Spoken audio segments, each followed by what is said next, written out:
The first thing she felt was the rope cutting into her wrists. It burned like fire each time she struggled. Dust swirled around her boots as she dug her heels into the ground, trying to slow the men dragging her across the road.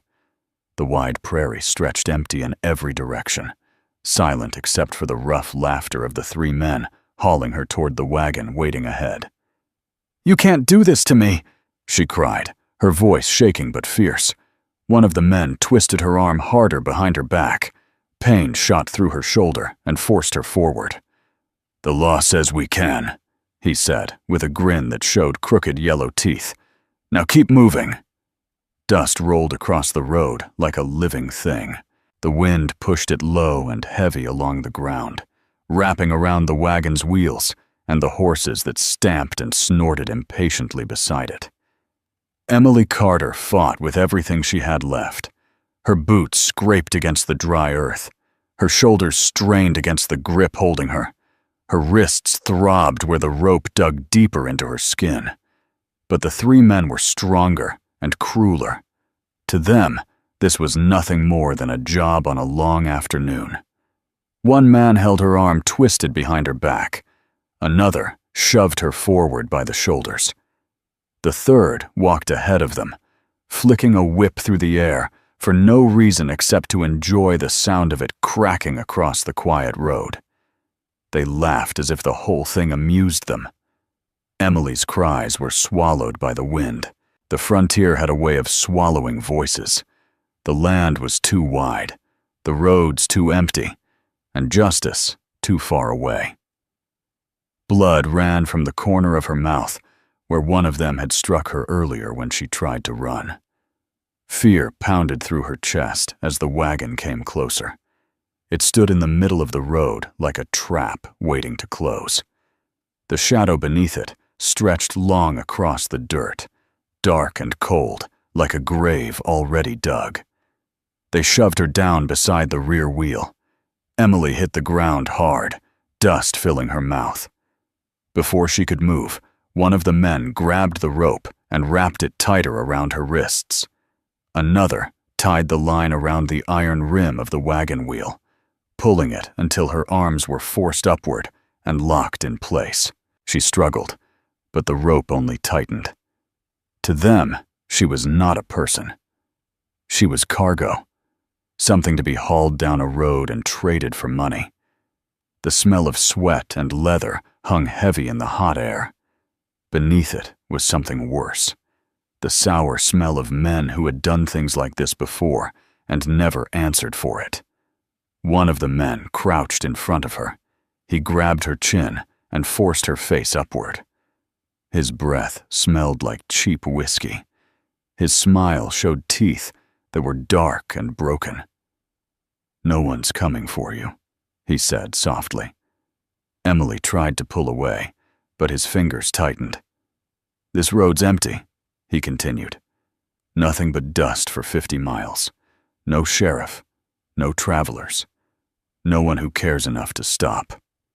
He leaned closer. "The world already forgot you." For a terrible moment, Emily believed him. The prairie stretched in every direction like an endless ocean of grass and dirt. The sky above it was wide and empty.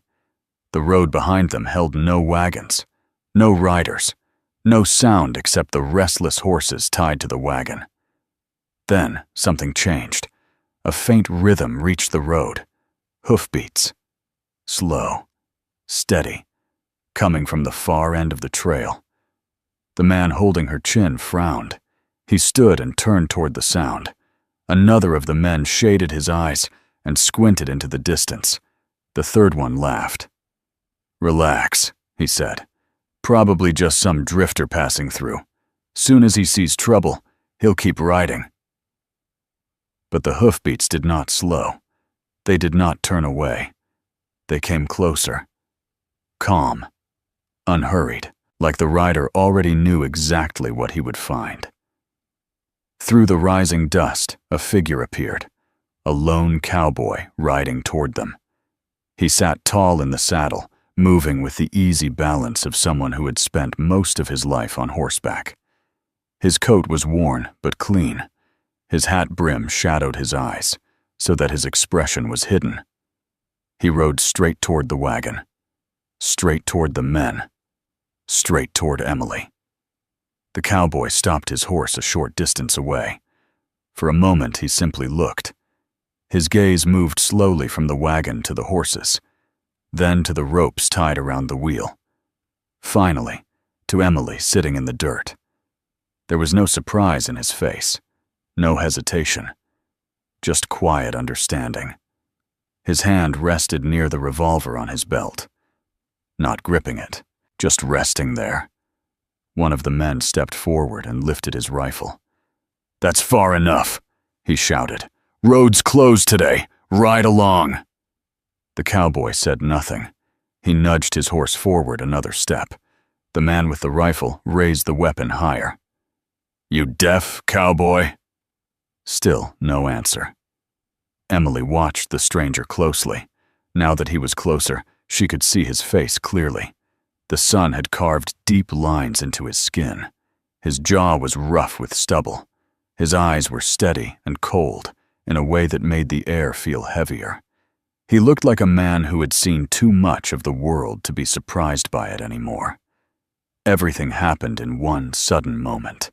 The wagon driver climbed onto the seat and grabbed the reins. "Let's move," he muttered nervously. "I don't like this." The cowboy moved. His hand flashed downward. The gun cleared his holster faster than Emily's eyes could follow. The shot cracked across the empty prairie. Sharp. Final. The driver jerked backward as the bullet struck his chest. He fell from the wagon seat and hit the ground lifeless before the dust even settled.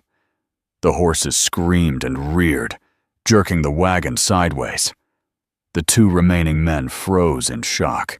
Then they reached for their guns. The cowboy fired again. Another shot tore through the air. The revolver flew from one man's hand, spinning into the dirt.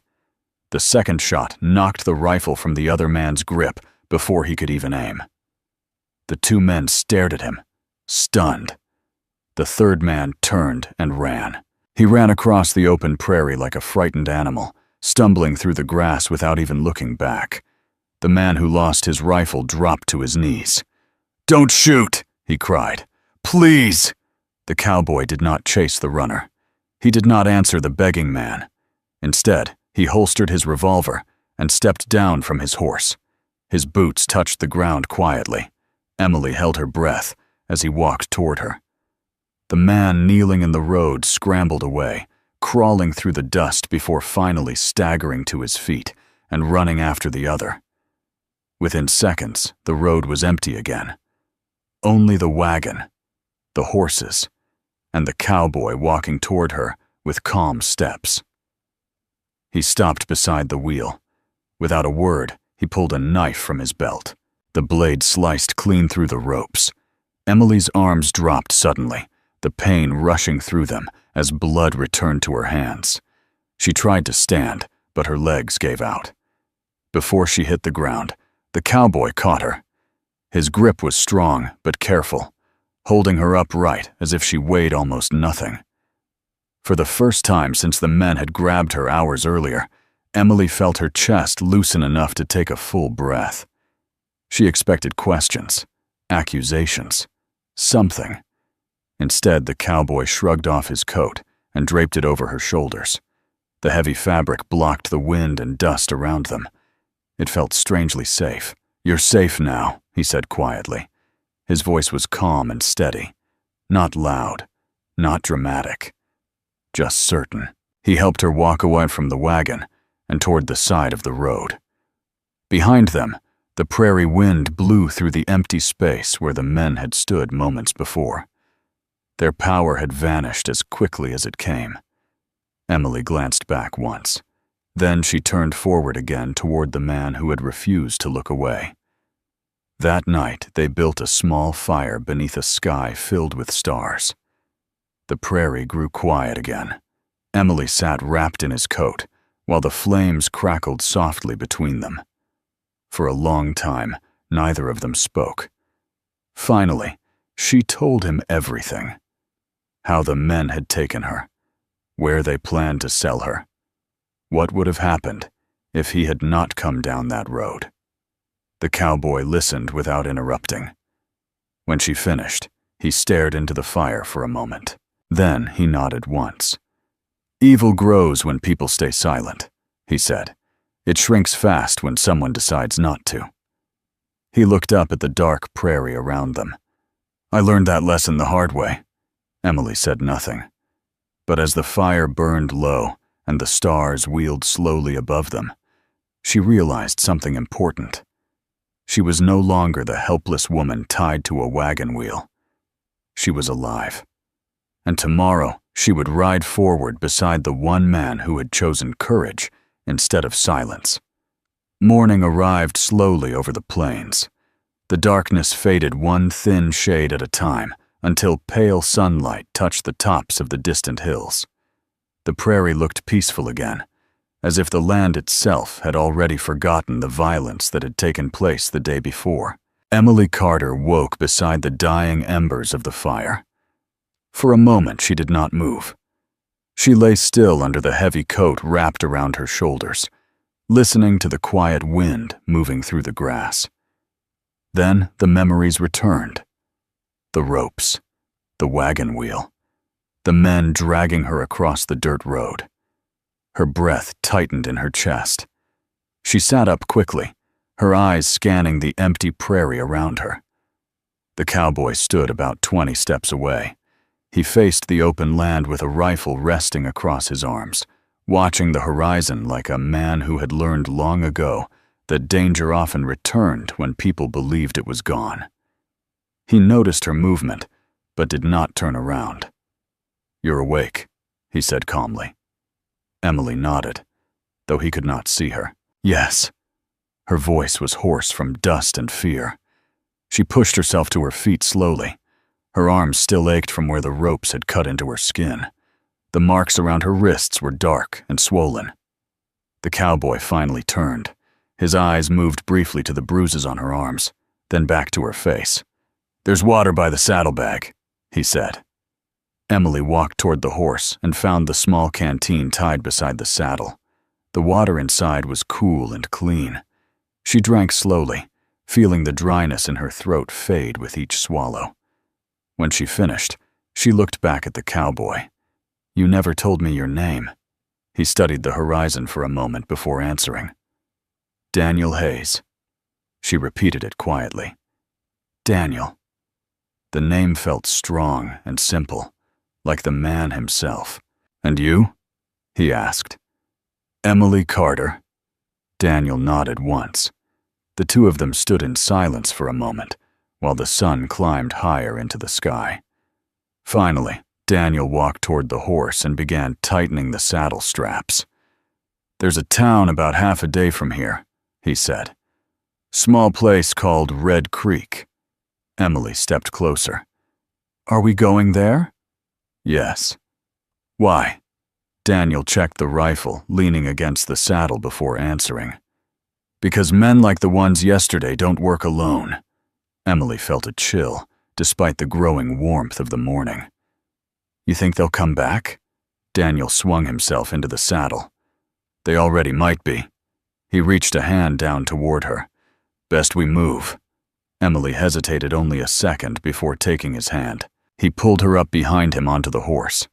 The animal shifted its weight, but remained calm. The prairie stretched endlessly ahead of them as Daniel guided the horse onto the dirt trail. They rode at a steady pace, not fast, not slow, the kind of careful travel that came from years of knowing the land. As the miles passed, Emily noticed something about the man in front of her. Daniel never stopped watching. His eyes moved constantly across the hills and the distant tree lines. His head turned slightly at every sound the wind carried. His hand never drifted far from the revolver resting at his side.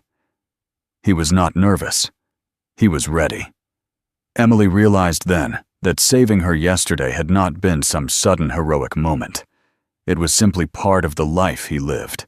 After an hour of riding, she spoke again. "Why did you stop?" Daniel did not look back. "What do you mean?" Yesterday, she said. You could have ridden past. Most people would have. The horse's hooves beat a steady rhythm on the hard ground. Daniel stayed silent long enough that Emily wondered if he planned to answer at all. Then he spoke. Once, he said quietly, I did ride past. Emily waited. There was a wagon on the road, he continued. A man shouting. A woman crying. His voice stayed calm, but something in it had hardened. I told myself it wasn't my problem. The wind swept across the prairie. What happened? Emily asked softly. Daniel's eyes stayed fixed on the horizon. I buried 3 people the next morning. The words settled heavy between them. Emily did not ask anything else. She understood enough. The prairie rolled by in waves of tall grass and scattered rocks. A hawk circled high in the blue sky above them. By midday, the sun burned hot overhead. Daniel slowed the horse as they reached a narrow stretch of land between 2 low ridges. He studied the ground carefully. Then he pulled the horse to a stop. What is it? Emily asked. Daniel slid down from the saddle. Stay here. He crouched low and examined the dirt. Emily watched him carefully. The cowboy brushed aside loose dust with his fingers, revealing marks pressed deep into the road. Boot prints, horse tracks, broken glass. An empty bottle lay half buried in the dirt nearby.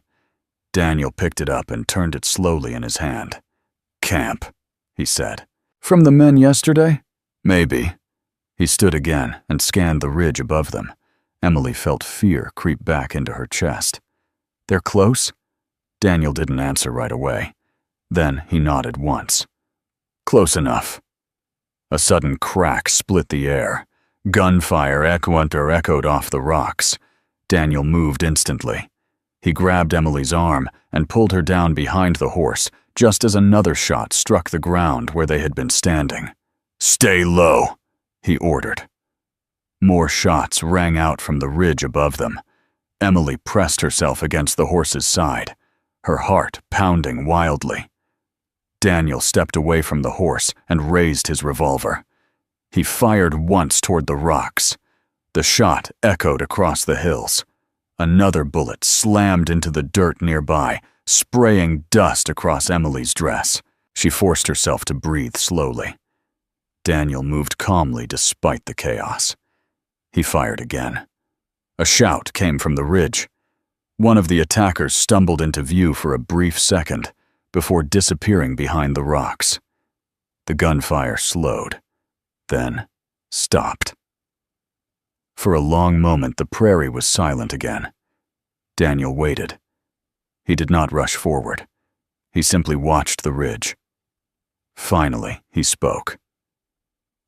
They're running. Emily slowly stood up from behind the horse. Her legs trembled but held. You scared them off? Daniel reloaded his revolver. No. He glanced at the ridge. They realized we're not easy prey. The truth of those words settled over her. Yesterday she had been tied helpless to a wagon wheel. Today she stood beside someone who refused to let fear decide the ending. Daniel climbed back into the saddle and helped her up again behind him. They rode the rest of the afternoon without another attack. As the sun lowered toward the western hills, a cluster of wooden buildings appeared in the distance. A small frontier town. Smoke rose from chimneys. Lanterns flickered along the dirt street. Daniel guided the horse toward the first building at the edge of town. Red Creek, he said. Emily looked around as they entered the quiet street. People turned to stare. News traveled fast in places like this. Men who hurt women rarely lost. But today they had. Daniel stopped the horse near the center of town. Emily climbed down slowly. For the first time in 2 days, solid ground beneath her feet felt safe. Daniel tipped his hat slightly. Sheriff's office is down that way, he said, pointing toward a building with a wooden star hanging above the door. Emily looked at him. You're leaving? That was always the plan. She hesitated. Then she stepped closer. Thank you, she said quietly. Not just for yesterday. Daniel's expression softened slightly. You already thanked me. Emily shook her head. No, she said. Yesterday, you saved my life. She met his eyes. Today, you reminded me that evil only wins when good people look away. For the first time since she met him, a faint smile touched Daniel Hayes's face. He tipped his hat again. Then he turned his horse back toward the open road. Daniel Hayes had almost reached the edge of town when he heard the shouting. Red Creek was the kind of place where noise usually meant trouble. The main street was small and quiet, with only a few wooden buildings standing against the dusty road. But now voices rose from behind him, sharp and angry.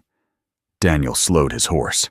He turned in the saddle and looked back toward the center of town. A crowd had gathered outside the sheriff's office. Men stood in the street, talking loudly. One of them pointed toward the jailhouse, while another waved his arms in frustration. Daniel studied the scene carefully. Then he sighed and turned the horse around. Some roads had a way of pulling a man back, even when he tried to leave them behind. By the time he reached the sheriff's office, Emily Carter stood near the doorway, speaking to a large man wearing a faded sheriff's badge. The sheriff's hat sat low on his head, and his thick gray mustache twitched each time someone in the crowd spoke too loudly. The moment Emily saw Daniel riding back, relief crossed her face. Daniel dismounted slowly. "What's going on?" he asked. The sheriff looked at him. "You the one who brought her in?" Daniel nodded. The sheriff spat into the dust. "Name's Sheriff Dalton." He gestured toward the crowd. "Those men she told me about didn't disappear like we hoped." Emily stepped closer. "They came here?" "Not yet," Dalton said. "But we've got word from a rancher 2 miles west. 4 riders were seen heading toward town." Daniel frowned slightly. "There were 3 yesterday." Dalton nodded. "Looks like they found a friend." The people gathered outside the office shifted nervously. Red Creek was not a large town, and most of its people were farmers or shop owners. They were not ready for a gunfight. Emily glanced toward the road leading out of town. "They're coming for me." The words hung heavy in the evening air. Daniel rested a hand on the saddle horn of his horse. "Maybe," he said calmly. The sheriff folded his arms. "Or maybe they're coming for revenge." A distant sound rolled across the prairie. Hoofbeats. Several of them. Everyone in the street turned at the same time. 4 riders appeared on the far end of the road. They rode slowly, spreading across the width of the street like men who wanted to make sure everyone could see them. Emily's breath caught. One of the riders was the man who had run from the wagon the day before. His face twisted with anger the moment he spotted her standing beside Daniel. "That's him," Emily whispered. "The one who ran." The riders stopped about 30 yards away. One of them stepped forward. He was bigger than the others, with dark hair and a thick beard covering most of his face. His hand rested on the revolver at his belt. "Well now," he called loudly, "looks like our little problem found protection." The man who had run from the wagon pointed directly at Daniel. "That's the one who shot Tom." The bearded man looked Daniel over slowly. "You kill one of mine yesterday?" Daniel did not move. "Yes." The man nodded once. "Then I suppose you owe me." The town grew silent. Even the wind seemed to hold its breath. Sheriff Dalton stepped forward. "This is Red Creek," he said loudly. "You boys best turn around before things get worse." The bearded outlaw smiled. "Sheriff," he said calmly, "you don't have enough men in this town to stop us." His eyes moved to Emily. "We're taking the girl." Daniel's voice broke the silence. "No." It was a simple word, but it carried the weight of a promise. The outlaw leader laughed. "You planning to stop us alone, cowboy?" Daniel slowly stepped away from his horse. He adjusted the brim of his hat. "I've done worse." For a long moment, neither side moved. Then, Everything exploded at once. The outlaws reached for their guns. Daniel moved faster. His revolver cleared leather in a single smooth motion. The first shot echoed through the street. The man who had run from the wagon screamed as the bullet knocked his gun from his hand. Sheriff Dalton fired next. His shotgun roared, blasting the hat off one of the riders and sending the man scrambling behind his horse. Gunfire cracked across the street. People dove for cover behind wagons and buildings. Emily pressed herself against the sheriff's office wall as the fight erupted. Daniel fired again. One outlaw's revolver spun from his hand, clattering across the dirt. The remaining riders tried to regroup, but the fight was already slipping away from them. They had expected fear. Instead, they found resistance. The bearded leader aimed directly at Daniel.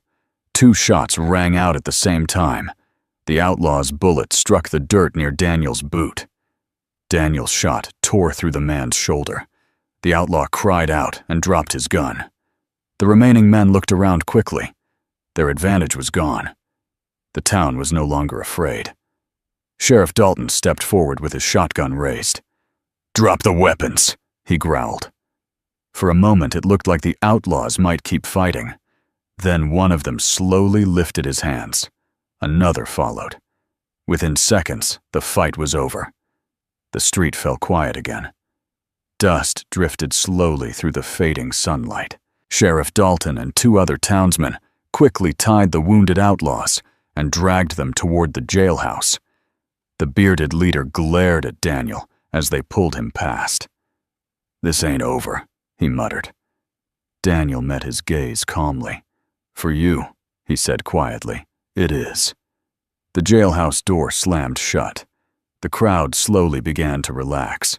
Some of the townspeople stepped forward, staring at Daniel with new respect. Sheriff Dalton walked back into the street, wiping sweat from his forehead.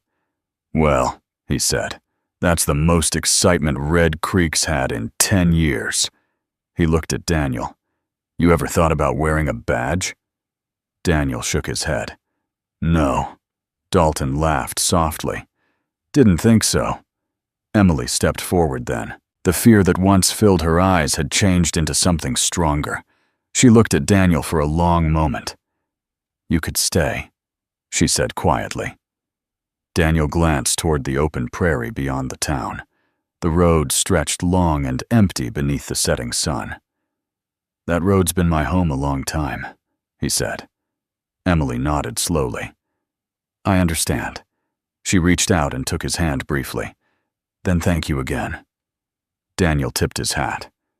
"You don't need saving anymore," he said. "You proved that yourself." The sky burned orange as the sun dipped behind the distant hills. Daniel climbed back onto his horse. The people of Red Creek watched as he turned toward the road. Emily stood quietly in the street. For a moment, their eyes met one last time. Then, Daniel Hayes rode out of town. The prairie swallowed him slowly as the evening shadows stretched across the land. Emily watched until he disappeared beyond the hills. The fear that once controlled her life was gone. In its place was something stronger. Hope. Because sometimes it only takes one brave soul to remind the world that courage still rides these dusty roads.